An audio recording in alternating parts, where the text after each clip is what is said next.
बच्चों, स्वागत है आप लोग का हमारे channel S D education zone पे। बच्चों, आज हम देखेंगे कक्षा 12 में केमिस्ट्री यानी रसायन विज्ञान का आपका जो 8 मार्च का यूपी बोर्ड का पेपर होगा उसके लिए बहुत ही महत्वपूर्ण आपकी क्लास होगी। यानी कि इसमें हर चैप्टर से आपके मिक्सअप क्वेश्चन होंगे और जितने भी प्रश्न बताए जाएंगे आपके सभी प्रीवियस ईयर में लगातार बहुत ही ज़्यादा पूछे गए हैं। तो आप लोग इन सभी प्रश्नों को एकदम बढ़िया से तैयार करिएगा।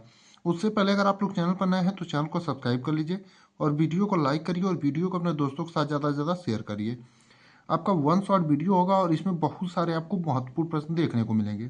तो पहला प्रश्न है, मोलरता को परिभाषित कीजिए। यानी आपका मोलरता क्या होता है उसकी परिभाषा लिखने के लिए, और यहाँ से आपको न्यूमेरिकल भी 100% आपके बोर्ड एग्जाम में देखने को मिलेंगे। तो आइए देखते हैं क्या होता है आपका मोलरता। तो 1 लीटर बिलियन में घुले विलय के मोलों की संख्या उस बिलियन की मोलरता कहलाती है। यानी कि आपका 1 लीटर जो आपका यहाँ पर देखें फिगर के माध्यम से आपका कोई ये जा रहा है, इसमें 1 लीटर आपका कोई विलियन में, यानी आपका कोई 1 लीटर का बिलियन है उसमें घुले आपके विलय की मोलों की जो संख्या होती है वही आपका क्या होता है, मोलरता होती है। तो मोलरता बराबर आपका फॉर्मूला क्या हो जाएगा, विलय की मोल गुणे 1000 बटे में बिलियन का आयतन, वो भी किसमें, एमएल में हो जाएगा। अब इसको देखते हैं इस प्रकार से, यम बराबर यन आपका क्या हो जाएगा, विलय के मोल हो जाएंगे, गुणे आपका 1000 हो जाएगा, बटे में भी यानी कि विलियन का आयतन वो भी आपका एमएल में। तो यही आपका हो जाएगा मोलरता, और मोलरता को आपका कैपिटल एम से प्रदर्शित करते हैं। अब आपका एक होता है मोललता। अब मोललता क्या होता है, जहां पर आपका 1 लीटर दिया रहता है आप लोग वहां पर क्या कर लेंगे, 1 केजी विलायक में घुले विलय के मोलों की संख्या उस विलयन की मोललता कहलाती है। यानी कि आपको मोललता का परिभाषा अगर आपसे पूछे तो लीटर की जगह पर आप हटा देंगे 1 केजी विलायक, या और बिलियन की जगह पर विलायक कर देंगे, में घुले विलय के मोलों की संख्या जो आपकी हो जाती है क्या हो जाएगी, विलयन की मोललता कहलाती है। तो इस प्रकार जो है आप मोललता की परिभाषा तैयार कर लीजिएगा। अब अगला यानी दूसरा वाला प्रश्न देखते हैं। आप लोग नंबरिंग पर ध्यान मत दीजिएगा, कोई भी प्रश्न कहीं से भी उठा करके हमने एडजस्ट किया है, तो नंबरिंग का आप लोग बहुत ध्यान मत दीजिएगा। तो बस प्रश्न आप लोग देखिएगा ध्यान से और इनके जो आंसर है एकदम बढ़िया से तैयार करिएगा। जो लोग पुराने हैं उनके लिए रिवीजन क्लासेस हो सकती है, क्योंकि इसमें से बहुत सारे ऐसे प्रश्न हैं जिनको हमने आपको पहले भी कराया, और जो लोग नए हैं वो लोग तो तैयार कर लेंगे सभी प्रश्नों को। तो मूल प्रभाव से आप क्या समझते हैं, यानी मूल प्रभाव जो आपका होता है उससे आप क्या समझते हैं। तो बिलियन में उपस्थित किसी घटक का मोल प्रभाव उस घटक के मोलों की संख्या तथा बिलियन में उपस्थित कुल घटक की मोलों की संख्या के अनुपात के बराबर होता है। यानी कि बिलियन में उपस्थित आपका मोल प्रभाव क्या होता है, बिलियन में उपस्थित किसी घटक का मोल प्रभाव उस घटक के मोलों की संख्या तथा बिलियन में उपस्थित कुल घटक के मोलों की संख्या के अनुपात के बराबर होता है। तो आइए देखते हैं आप मोल प्रभाव कैसे निकालेंगे। तो और मोल प्रभाव से भी प्यारे बच्चों आपको लिख लीजिए, इस टॉपिक से भी आपका न्यूमेरिकल 100% पूछा जाता है आपके बोर्ड एग्जाम में। तो ये घटक का आपका जो मोल प्रभाव हो जाएगा, यानी आपका जो बिलियन है मान लीजिए, तो इसमें आपका जो ये घटक का मोल प्रभाव अगर आप निकालेंगे तो यक्स ए हो जाएगा बराबर यन ए बटे में यन ए प्लस का यन बी, और बी घटक का जब आप मोल प्रभाव निकालेंगे तो यक्स बी बराबर आपका क्या हो जाएगा, यन बी बटे में यन ए प्लस का यन बी हो जाएगा। अब देखेंगे यहाँ पर आपका यन ए क्या है, यन बी क्या है, यक्स ए क्या है और यक्स बी क्या है। तो यन ए जो आपका है ए के मोलों की संख्या है, और यन बी जो आपका दिया है वो बी के मोलों की संख्या दिया है, और यक्स ए जो दिया है प्यार बच्चों ए के मोल प्रभाव दिया है, और यक्स बी जो दिया है आपका बी का मोल प्रभाव दिया है। तो इस प्रकार से जो है इसका फॉर्मूला आप लोग याद कर लेंगे, और मोल प्रभाव की परिभाषा हमने जैसे आपको पता है वो भी तैयार कर लेंगे। अगला यानी वाला प्रश्न है आपका, क्वथनांक में उन्नयन से आप क्या समझते हैं। यानी आपका जो क्वथनांक में उन्नयन होता है उससे आप क्या समझते हैं।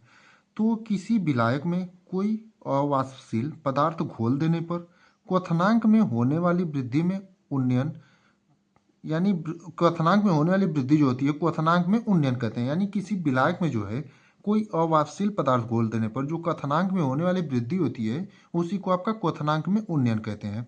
इसे आपका डेल्टा टीबी से प्रदर्शित करते हैं, और डेल्टा टीबी बराबर आपका हो जाएगा 1000 गुणे केबी गुणे स्मॉल डब्लू बटे में कैपिटल एम गुणे कैपिटल डब्लू, और ये भी जीएम यानी ग्राम में।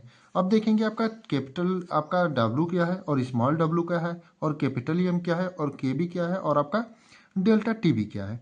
तो डेल्टा टीबी जो आपका है क्वथनांक में उन्नयन है यहाँ पर, और आपका केबी जो यहाँ पर है मोलल उन्नयन स्थिरांक है, और डब्लू जो है आपका विलय का भार है, कैपिटल डब्लू माफ करिए स्मॉल डब्लू जो आपका है विलय का भार है, और कैपिटल एम जो है विलय का अणु भार है, और कैपिटल डब्लू जो है विलायक का भार है। अब देखेंगे यहाँ पर जिस प्रकार हमने देखा क्वथनांक में उन्नयन जो होता है आपका उसी प्रकार आपका होता है हिमांक में अवनमन। तो हिमांक में अवनमन की आपकी परिभाषा क्या हो जाएगी, किसी विलायक में कोई अवाष्पशील पदार्थ घोल देने पर हिमांक में होने वाली वृद्धि, हिमांक में, उसे हिमांक में अवनमन कहते हैं। यानी कि बस यहाँ पर हिमांक लगा देंगे, बस वही परिभाषा होगी। किसी विलायक में कोई अवाष्पशील पदार्थ घोल देने पर हिमांक में जो वृद्धि होती है उसी को हिमांक में अवनमन कहते हैं। और हिमांक में अवनमन को जो है डेल्टा के एफ से प्रदर्शित करते हैं। यानी कि यहाँ पर आप डेल्टा के एफ कर देंगे और यहाँ पर जो आपका है ये भी आपका जो हो जाएगा के एफ हो जाएगा। तो आपका फॉर्मूला सब वही रहेगा। अगला वाला प्रश्न है राउल्ट का वाष्पदाब अवनमन नियम लिखिए तथा इसकी सीमाएं लिखिए। यानी कि जो आपका राउल्ट का वाष्पदाब का अवनमन नियम होता है और इसकी सीमाएं क्या होती हैं, इसको आप लोग को लिखने के लिए बोला। और बहुत ही महत्वपूर्ण प्रश्न ये भी आपका है और ये भी जो है आपका बार बार पूछा जाता है। तो सबसे पहले लिखेंगे राउल्ट का नियम। तो इस नियम के अनुसार अवाष्पशील विलय पदार्थ के विलयनों के लिए वाष्पदाब का अपेक्षिक अवनमन विलयन में विलय के मोल प्रभाज के बराबर होता है। यानी कि आपका ये जो नियम होता है इसके अनुसार अवाष्पशील विलय पदार्थ के विलयनों के लिए जो वाष्पदाब का अपेक्षिक अवनमन होता है वो विलयन में विलय के मोल प्रभाज के बराबर होता है। जैसे आपका हो जाएगा formula P minus P S बटे में P बराबर का आपका N1 बटे में N1 प्लस का N2, जहाँ P आपका विलायक का वाष्पदाब है और PS आपका विलयन का वाष्पदाब है और N1 जो है आपके विलय के ग्राम अणुओं की संख्या है और N2 जो आपका है विलायक के ग्राम अणुओं की संख्या है। अब देखेंगे आपका राउल्ट के नियम की सीमाएं कौन कौन सी है। ये तो हमने देख लिया आपका राउल्ट का नियम क्या होता है। अब देखेंगे आपके राउल्ट के नियम की सीमाएं क्या क्या होती हैं। तो राउल्ट का नियम केवल अवाष्पशील विद्युत अपघट्यों के तनु विलयनों पर लागू होता है। यानी आपका जो राउल्ट का नियम होता है वो केवल अवाष्पशील विद्युत अपघट्य के तनु विलयन होते हैं उन्हीं पर लागू होता है। दूसरा इसकी जो सीमा है राउल्ट का नियम केवल अवाष्पशील पदार्थों के विलयनों पर लागू होता है। यानी राउल्ट का जो नियम है आपका प्यारे बच्चों वो केवल अवाष्पशील पदार्थों के विलयनों पर ही लागू होता है।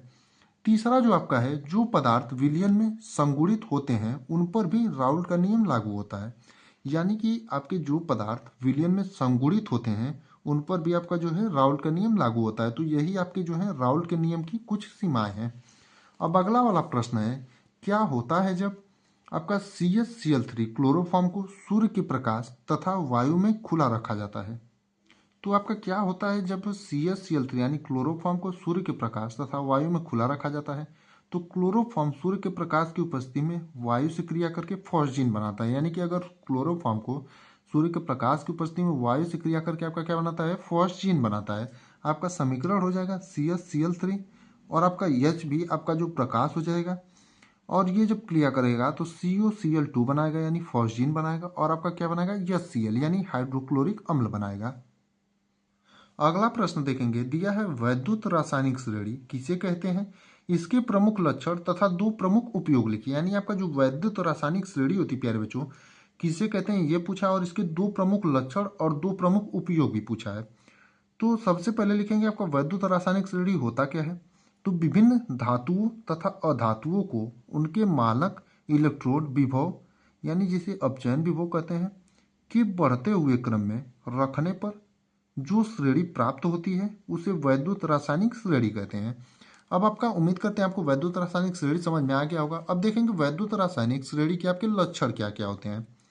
तो श्रेणी में ऊपर से नीचे की ओर जाने पर अपचयन क्षमता घटती है जबकि नीचे से ऊपर जाने पर अपचयन क्षमता बढ़ती है। यानी वैद्युत रासायनिक श्रेणी में नीचे से ऊपर जाने पर जो आता है आपका अपचयन क्षमता बढ़ती है, घटती है माफ करिए, और जबकि नीचे से ऊपर आने पर आपका अपचयन क्षमता बढ़ती है।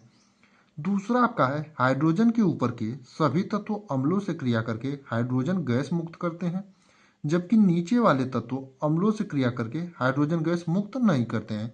यानी कि आपका हाइड्रोजन के ऊपर वाले जो सभी तत्व होते हैं प्यारे बच्चों वो अम्लों से क्रिया करके हाइड्रोजन गैस मुक्त करते हैं और हाइड्रोजन से जो नीचे वाले तत्व होते हैं वो अम्लों से क्रिया करके हाइड्रोजन गैस मुक्त नहीं करते हैं। अब अगला यानी तीसरा वाला जो है कि श्रेणी के ऊपर वाला तत्व नीचे वाला तत्व को उसके विलयन से विस्थापित कर देता है। यानी कि जो आपका श्रेणी के ऊपर वाला तत्व होता है वो नीचे वाले तत्व को उसके विलयन से क्या कर देता है, विस्थापित कर देता है।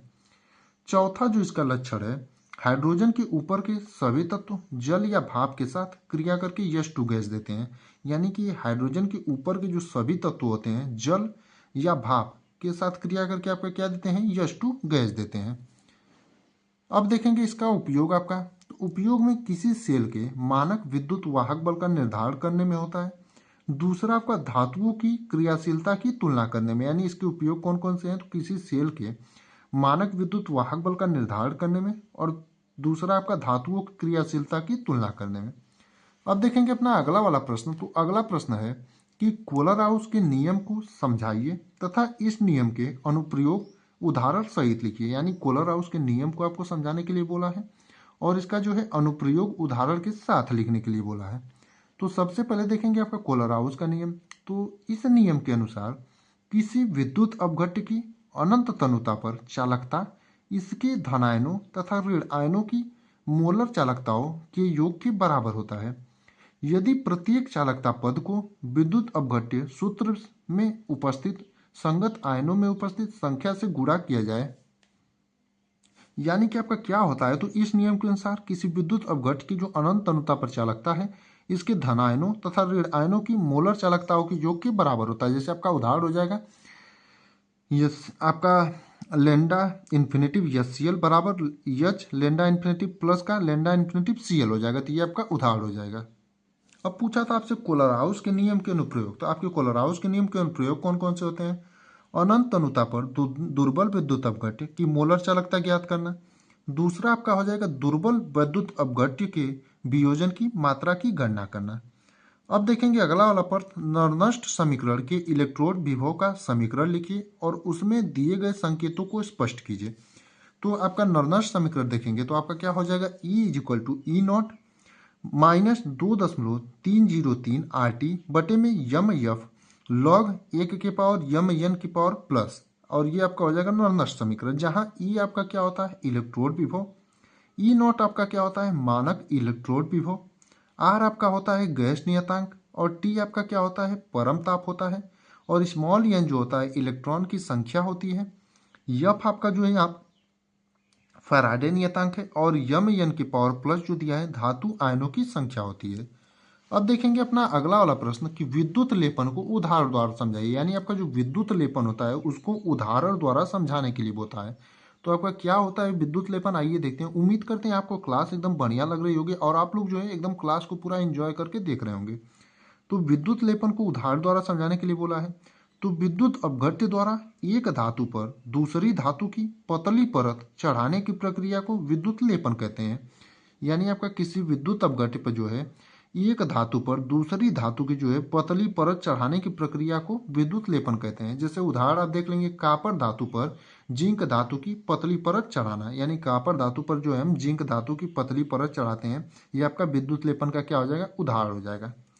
अब अगला प्रश्न है, परासरण क्रिया में अर्धपारगम्य झिल्ली का क्या महत्व है। यानी आपका जो परासरण क्रिया होती है उसमें अर्धपारगम्य झिल्ली का क्या महत्व होता है, समझाइए। और ये भी बहुत ही महत्वपूर्ण प्रश्न है।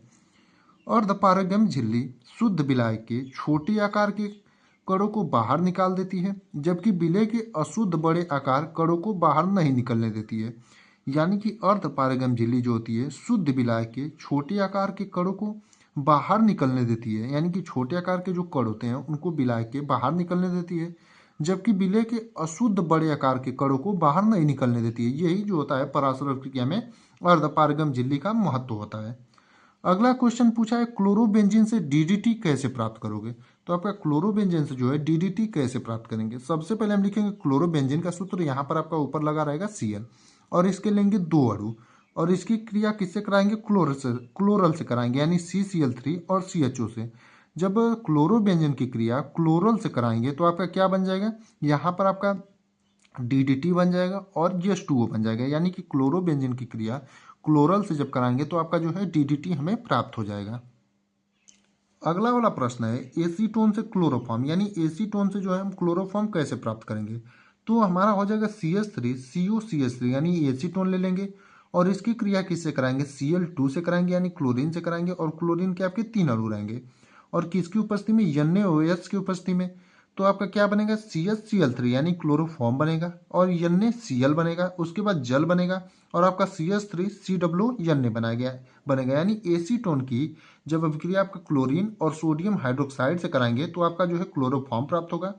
NaCl प्राप्त होगा, H2O प्राप्त होगा और जो है CH3COO प्राप्त होगा। अब अगला वाला प्रश्न है, विशिष्ट चालकता से क्या तात्पर्य है, इसका मात्रक क्या है। यानी आपका जो विशिष्ट चालकता होता है उससे आपका क्या तात्पर्य है और इसका मात्रक जो पूछा है, और ये भी जो आपका 2 नंबर में बहुत बार पूछा जाता है। तो किसी चालक के विशिष्ट प्रतिरोध के व्युत्क्रम को उस चालक की विशिष्ट चालकता कहते हैं। इसे के यानी कप्पा से प्रदर्शित करते हैं। यानी कि आपका किसी चालक का जो विशिष्ट प्रतिरोध होता है उसी के व्युत्क्रम को जो है आपका विशिष्ट चालकता कहते हैं। और इसे किससे प्रदर्शित करते हैं, तो इसे के से प्रदर्शित करते हैं। के बराबर आपका क्या हो जाएगा, 1/में रो हो जाएगा। रो आपका क्या होता है, विशिष्ट प्रतिरोध होता है। और इसका मात्रक आपका क्या हो जाएगा, ओम इनवर्स सेंटीमीटर इनवर्स हो जाएगा। अब अगला वाला प्रश्न है आपका, आणविकता तथा कोटि में अंतर स्पष्ट कीजिए। तो जब भी प्यारे बच्चों आप अंतर वाला क्वेश्चन करें तो आप बीच में एक लाइनिंग खींचें और पहली तरफ आप जिसका अंतर दे रहे हैं उन दोनों का नाम लिख दें। उसके बाद आणविकता और कोटि में आप अंतर दे रहे हैं तो एक तरफ आणविकता लिखेंगे और एक तरफ कोटि लिखेंगे। और इसमें पहला नंबर आणविकता में लिखेंगे। अभिक्रिया की आणविकता सदैव पूर्ण संख्या होती है। यानी आपकी जो अभिक्रिया की आणविकता होती है वो सदैव क्या होती है, पूर्ण संख्या होती है। अब कोटि में पहला लिखेंगे, अभिक्रिया की कोटि भिन्नात्मक भी हो सकती है। यानी आपकी जो अभिक्रिया की कोटि होती है वो भिन्नात्मक भी हो सकती है। अब आणविकता में आप दूसरा लिखेंगे, अभिक्रिया की आणविकता कभी भी शून्य नहीं होगी। यानी कि आपका जो अभिक्रिया की आणविकता होती है प्यारे बच्चों वो कभी भी शून्य नहीं होती है। इसमें दूसरा क्या है, अभिक्रिया की कोटि शून्य हो सकती है। यानी कि अभिक्रिया की कोटि जो है आपकी शून्य हो सकती है, लेकिन हमने देखा कि अभिक्रिया की आणविकता जो होती है आपकी शून्य कभी नहीं होती है। तीसरा है, अभिक्रिया की कोटि तथा आणविकता समान हो सकती हैं। यानी कि अभिक्रिया की कोटि जो है तथा आणविकता जो होती है आपस में समान हो सकती हैं। इसमें वो वही लिख देंगे, तीसरा में अभिक्रिया की कोटि एवं आणविकता समान हो सकती हैं। तो इस प्रकार से जब भी आपको अंतर वाला क्वेश्चन पूछे तो आप बीच में एक लाइन खींचेंगे और दोनों का नाम लिख देंगे जिनका जिनका अंतर पूछा है, और 1 नंबर 2 नंबर 3 नंबर डाल करके जितना अंतर आपको याद हो लिख देंगे। इस प्रकार आप लिखेंगे तो एग्जामिनर जो है आपको पूरे नंबर देगा।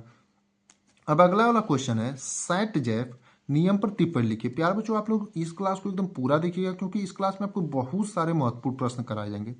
तो सेट जेफ नियम पर टिप्पणी लिखिए, यानी क्या होता है आपका सेट जेफ नियम।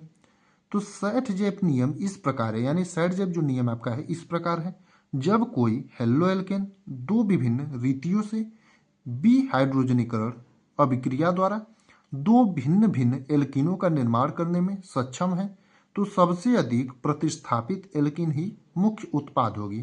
अर्थात जिस एल्कीन में द्विआबंधित कार्बन परमाणु से जुड़े एल्किल समूहों की संख्या अधिक होगी वह एल्कीन मुख्य उत्पाद होगी। तो यही आपका होता है सेट जेफ नियम। आप एक बार फिर से देख लीजिए कि इस नियम के अनुसार जब कोई हेलो एल्केन दो विभिन्न रीतियों से या दो विभिन्न विधियों से हाइड्रोजनीकरण अभिक्रिया दो भिन्न भिन्न एल्कीनों का निर्माण करने में सक्षम है तो सबसे अधिक प्रतिस्थापित एल्कीन ही मुख्य उत्पाद होगी। अर्थात जिस एल्कीन में द्विआबंधित कार्बन परमाणु से जुड़े एल्किल समूहों की संख्या अधिक होगी वह एल्कीन मुख्य उत्पाद होगी। तो यही आपका होता है सेट जेफ नियम। अब अगला वाला प्रश्न है, संक्रमण धातुएं सामान्यतः रंगीन यौगिक बनाती हैं क्यों। और आपका 1 नंबर या 2 नंबर में क्वेश्चन पूछा जाता है कि संक्रमण धातुएं जो हैं वो रंगीन यौगिक बनाती हैं, लेकिन क्यों बनाती हैं। तो संक्रमण धातुएं सामान्यतः रंगीन यौगिक बनाती हैं क्योंकि इसमें अयुग्मित इलेक्ट्रॉन उपस्थित होते हैं। यही आपका जो है उत्तर हो जाएगा। यानी संक्रमण धातुएं जो हैं सामान्यतः रंगीन यौगिक बनाती हैं क्योंकि इसमें आपका क्या पाए जाते हैं, अयुग्मित इलेक्ट्रॉन उपस्थित होते हैं। अब अगला वाला क्वेश्चन देखेंगे, मोलर चालकता क्या है। यानी आपका मोलर चालकता क्या होता है। तो किसी विद्युत अपघट्य पदार्थ के 1 मोल द्वारा उपलब्ध कराए गए आयनों की चालकता को मोलर चालकता कहते हैं। इसे लैम्डा यम से प्रदर्शित करते हैं। यानी कि आपका मोलर चालकता क्या होती है प्यारे बच्चों, तो किसी विद्युत अपघट्य पदार्थ के 1 मोल द्वारा उपलब्ध कराए गए आयनों की जो चालकता होती है उसी को आपका मोलर चालकता कहते हैं और इसे आपका लैम्डा यम से प्रदर्शित करते हैं। तो लैम्डा यम बराबर आपका क्या हो जाएगा, यक्स गुणे का 100 बटा में आपका सी हो जाएगा। तो ये आपका सूत्र हो जाएगा। अगला यानी 15वां वाला प्रश्न है, लिपिड क्या है, इनका मुख्य कार्य क्या है। यानी आपके जो लिपिड होते हैं वो क्या होते हैं और लिपिड के जो है मुख्य कार्य आपके क्या होते हैं। तो आपका आंसर इसका लिखेंगे, वे तेल तथा वसा जो जंतुओं तथा वनस्पति से प्राप्त होते हैं लिपिड कहते हैं। यानी कि आपका लिपिड जो होते हैं वह तेलों या वसा होते हैं जो जंतुओं तथा वनस्पति से प्राप्त होते हैं, उन्हीं को आपका लिपिड कहते हैं। और इनके कार्य जो हो जाएंगे, पहला लिखेंगे आप, यह शरीर को ऊर्जा प्रदान करता है। यानी आपका लिपिड जो होता है इनके कार्य में ये आपका शरीर को क्या प्रदान करता है, तो ऊर्जा प्रदान करता है। अगला लिखेंगे शरीर के ताप को नियंत्रित करना, यानी लिपिड का काम जो है शरीर के ताप को एक तरह से नियंत्रित करना भी होता है। जनन क्षमता को नियंत्रित करना, यानी लिपिड का एक मुख्य कार्य आपका जनन क्षमता को नियंत्रित करना भी होता है। अब अगला वाला प्रश्न है, ब्लीचिंग पाउडर से क्लोरीन कैसे प्राप्त करोगे, यानी ब्लीचिंग पाउडर से जो है क्लोरीन कैसे प्राप्त करोगे। तो ब्लीचिंग पाउडर पर HCl या H2SO4 की क्रिया से क्लोरीन गैस प्राप्त होती है। यानी कि आपका ब्लीचिंग पाउडर पर जब HCl की क्रिया कराएंगे या फिर H2SO4 से क्रिया कराएंगे तो आपका जो है क्लोरीन गैस प्राप्त हो जाएगी। जैसे CaOCl2 आपका ब्लीचिंग पाउडर हो जाएगा और इसकी क्रिया H2SO4 यानी सल्फ्यूरिक अम्ल से कराएंगे तो आपका CaSO4 प्राप्त होगा, प्लस में जल प्राप्त होगा और हमको जो प्राप्त करना था क्लोरीन आपका प्राप्त हो जाएगा। यानी कि ब्लीचिंग पाउडर पर HCl यानी हाइड्रोक्लोरिक अम्ल या H2SO4 यानी सल्फ्यूरिक अम्ल की क्रिया कराने से आपका क्लोरीन गैस प्राप्त होती है। प्यारे बच्चों, इस क्लास में जितने भी प्रश्न आपको बताए जाए सभी को आप लोग एकदम ध्यान से देखिएगा, क्योंकि बहुत ही महत्वपूर्ण प्रश्न है और आपका 8 मार्क्स का जो पेपर होगा उसमें यहाँ से प्रश्न आपको 100% देखने को मिलेंगे। अगला प्रश्न है, शून्य कोटि की अभिक्रिया से आप क्या समझते हैं, उदाहरण द्वारा समझाइए। यानी आपके जो शून्य कोटि की अभिक्रिया होती है उससे आप क्या समझते हैं, उसको क्या उदाहरण द्वारा आपको समझाना है। तो वह अभिक्रिया जिसकी प्रगति में अभिकारक के किसी भी अणु का सांद्रण परिवर्तित नहीं होता है, अर्थात जिसका वेग अभिकारक के सांद्रण पर निर्भर नहीं करता, शून्य कोटि की अभिक्रिया कहलाती है। यानी कि आपकी क्या होती है शून्य कोटि की अभिक्रिया, कि वह अभिक्रिया जिसकी प्रगति में जो है अभिकारक के किसी भी अणु का सांद्रण परिवर्तित नहीं होता, यानी कि जिसकी प्रगति यानी उसके आगे बढ़ने पर अभिकारक के किसी भी अणु का सांद्रण परिवर्तित नहीं होता है, अर्थात जिसका वेग अभिकारक के सांद्रण पर निर्भर नहीं करता है, शून्य कोटि की अभिक्रिया कहलाती है। अब देखेंगे इसका उदाहरण आपका, तो सूर्य के प्रकाश की उपस्थिति में H2 व Cl2 का संयोग, यानी सूर्य के प्रकाश में आपका हाइड्रोजन और क्लोरीन गैस का जो संयोग है, जैसे H2 प्लस में आपका Cl2 हो जाएगा और किसकी उपस्थिति में, सूर्य के प्रकाश की उपस्थिति में, तो आपका क्या बन जाएगा, 2HCl बन जाएगा। तो यही आपका हो जाएगा शून्य कोटि की अभिक्रिया का उदाहरण। अब अगला वाला प्रश्न देखेंगे, वर्नर सिद्धांत की अभिधारणाएं लिखिए। यानी कि वर्नर के सिद्धांत की अभिधारणाएं जो है आपको लिखने के लिए बोला है। तो वर्नर सिद्धांत की अभिधारणाएं निम्नलिखित हैं। तो प्यारे बच्चों, ये जो क्वेश्चन आपका 3 नंबर में और 5 नंबर में पूछा जाता है और बहुत ही महत्वपूर्ण ये भी है कि वर्नर सिद्धांत की अभिधारणाएं लिखिए। तो वर्नर सिद्धांत की अभिधारणाएं आपकी निम्नलिखित हैं। पहला आपका क्या हो जाएगा, उपसंयोजन युग्म में केंद्रीय धातु यानी परमाणु या आयन दो प्रकार की संयोजकताएं प्रदर्शित करता है। पहला आपका प्राथमिक संयोजकता और दूसरा आपका द्वितीयक संयोजकता। दूसरी इसकी अभिधारणा हो जाएगी, धातु में अपनी प्रथम संयोजकताओं और द्वितीयक संयोजकताओं अर्थात दोनों प्रकार की संयोजकताओं को संतुष्ट करने की प्रवृत्ति होती है। प्राथमिक संयोजकता ऋण आवेशित परमाणुओं या समूहों द्वारा संतुष्ट होती है तथा द्वितीयक संयोजकताएं विद्युत उदासीन अणुओं या विद्युत आवेशित परमाणुओं या समूहों द्वारा संतुष्ट होती हैं। तो इस प्रकार से आपको जब भी वर्नर के सिद्धांत की अवधारणा पूछेगा तो आप लिखेंगे। अब तीसरा लिखेंगे, प्राथमिक संयोजकता आयनी और द्वितीयक संयोजकताएं अनआयनी होती हैं। तो ये जो है था आपका वर्नर सिद्धांत की अवधारणाएं हैं और ये आपका 3 से 5 नंबर में पूछा जाता है। जैसे हमने आपको तीनों बताया उस प्रकार से आप तीनों लिख देंगे। उम्मीद करते हैं आपको ये भी क्वेश्चन जो एकदम बढ़िया से समझ में आया होगा। अगला वाला प्रश्न है, लीजेंड क्या है, दो उदाहरण भी दीजिए। यानी आपका लिगेंड क्या होता है और इसके आपको दो उदाहरण देने के लिए बोला है। तो क्या होता है लिगेंड आपका, आइए देखते हैं। तो लिगेंड आपका क्या होता है, वह आणविक अथवा आयनिक स्पीसीज जो संकर यौगिक में केंद्रीय धातु परमाणु अथवा आयन से स्थायी रूप से जुड़ी होती है, लीजेंड कहलाती है। यानी कि वह आपका आणविक अथवा आयनिक स्पीसीज जो संकर यौगिक में केंद्रीय धातु परमाणु अथवा आयन से स्थायी रूप से जुड़ी होती है, वही आपका लिगेंड कहलाती है। जैसे आपका पहला एग्जांपल है K4 बड़े ब्रैकेट में Fe छोटे ब्रैकेट में Cn का 6 अब फिर ब्रैकेट बंद। तो ये आपका हो जाएगा जो दिया है K4 आपका धनायन हो जाएगा, Fe जो आपका केंद्रीय धातु परमाणु हो जाएगा और Cn जो आपका दिया है ये आपका लीजेंड हो जाएगा। तो यही आपके लीगेंड होते हैं। दूसरा उदाहरण देखेंगे Cu छोटे ब्रैकेट में AnH3 का आपका टेट्रा और होल के पावर 2 माइनस है। यहाँ पर आपका NH3 जो है यही आपका क्या है, लिगेंड है। अब अगला क्वेश्चन है, विलियमसन की संश्लेषण विधि द्वारा डाई एथिल ईथर बनाने की विधि एवं रासायनिक समीकरण लिखिए। यानी विलियमसन संश्लेषण विधि द्वारा डाई एथिल ईथर बनाने की विधि एवं रासायनिक समीकरण लिखने के लिए बोला है। तो आइए देखते हैं क्या होता है आपका। तो सोडियम एथॉक्साइड को एथिल आयोडाइड के साथ गर्म करने पर डाई एथिल ईथर बनता है। यानी कि जब सोडियम एथॉक्साइड को जो है एथिल आयोडाइड के साथ गर्म करने पर आपका डाई एथिल ईथर बनता है। तो यही आपका जो हो जाएगा इसका आंसर हो जाएगा। अब समीकरण देखेंगे आपका, तो C2H5ON यानी सोडियम एथॉक्साइड आपका हो जाएगा, और इसको एथिल आयोडाइड के साथ यानी C2H5I के साथ और क्या करेंगे, गर्म करेंगे, तो आपका क्या बन जाएगा, डाई एथिल ईथर बन जाएगा। यानी C2H5O C2H5 प्लस में आपका क्या बन जाएगा, NaI बन जाएगा, यानी सोडियम आयोडाइड बन जाएगा। तो इसी प्रकार जो है आप विलियमसन की संश्लेषण विधि द्वारा डाई एथिल ईथर बनाने की विधि लिख सकते हैं, यानी विधि ये आपकी है, और ये आपका जो है रासायनिक समीकरण है। अब अगला वाला जो प्रश्न है पूछा है, ल्यूकास परीक्षण क्या है, इसका प्रयोग किस प्रकार की यौगिक को पहचानने में किया जाता है, उदाहरण सहित लिखिए। यानी कि आपका क्या होता है ल्यूकास परीक्षण, आइए देखते हैं। यह प्राइमरी, सेकेंडरी तथा टर्शियरी एल्कोहलों में विभेद करने की अत्यंत सरल विधि है।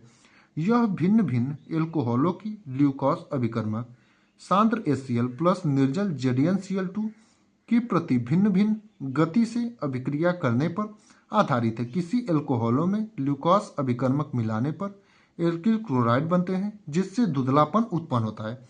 अब क्या होता है आपका ल्यूकास परीक्षण प्यारे बच्चों, तो ये जो होता है आपका प्राइमरी, सेकेंडरी तथा टर्शियरी जो एल्कोहल होते हैं उसमें विभेद यानी कि उनके विभेद यानी पहचान करने में सरलता प्रदान करता है।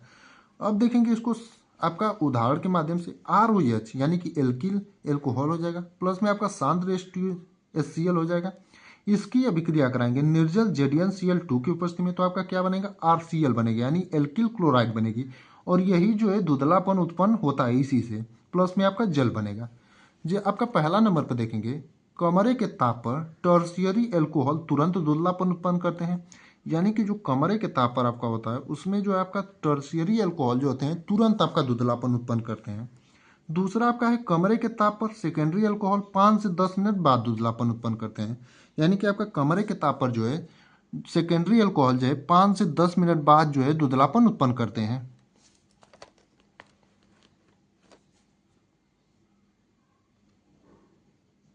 तीसरा आपका दिया है, कमरे के ताप पर प्राइमरी एल्कोहल धुंधलापन उत्पन्न नहीं करते हैं, अतः विलयन पारदर्शक होता है। यानी कि आपने देखा कि कमरे पे ताप पर जो टर्शियरी एल्कोहल होते हैं वो तुरंत धुंधलापन उत्पन्न करते हैं, और कमरे के ताप पर सेकेंडरी एल्कोहल जो होते हैं 5 से 10 मिनट बाद धुंधलापन उत्पन्न करते हैं, और कमरे के ताप पर जो आपके प्राइमरी एल्कोहल होते हैं वो धुंधलापन उत्पन्न नहीं करते हैं। अगला प्रश्न है, संक्रमण तत्व क्या है, इनके 4 प्रमुख गुण लिखिए। यानी आपके क्या होते हैं संक्रमण तत्व, और इनके आपको 4 प्रमुख गुण लिखने हैं। तो वे तत्व जिनमें इलेक्ट्रॉन उपांतिम ऊर्जा स्तरों के डी कक्षकों में भरे जाते हैं डी ब्लॉक के तत्व कहलाते हैं। ये तत्व यस तथा बी ब्लॉक के मध्य स्थित होते हैं, इसलिए इन्हें संक्रमण तत्व कहते हैं।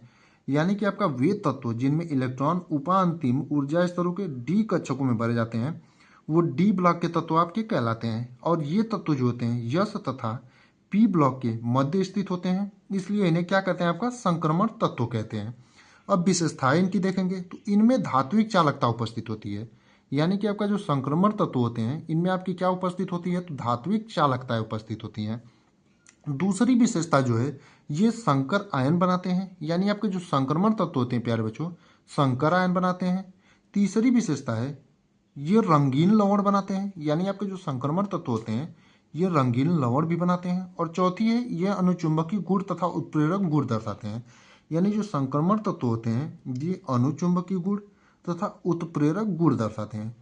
तो आपका संक्रमण तत्व क्या होता है, तो वे तत्व जिनमें इलेक्ट्रॉन उपांतिम ऊर्जा स्तरों के डी कक्षकों में भरे जाते हैं डी ब्लॉक के तत्व कहलाते हैं, और ये तत्व जो होते हैं यस तथा पी ब्लॉक के मध्य स्थित होता है, इसलिए इन्हें संक्रमण तत्व कहते हैं। तो उम्मीद करते हैं आपको संक्रमण तत्व भी समझ में आ गया होगा, और इसकी विशेषताएं इस प्रकार है, इनमें धात्विक चालकता उपस्थित होती है। दूसरा है ये संकर आयन बनाते हैं। तीसरा है ये रंगीन लवण बनाते हैं। और चौथा है ये अनुचुंबकीय गुण तथा उत्प्रेरक गुण दर्शाते हैं।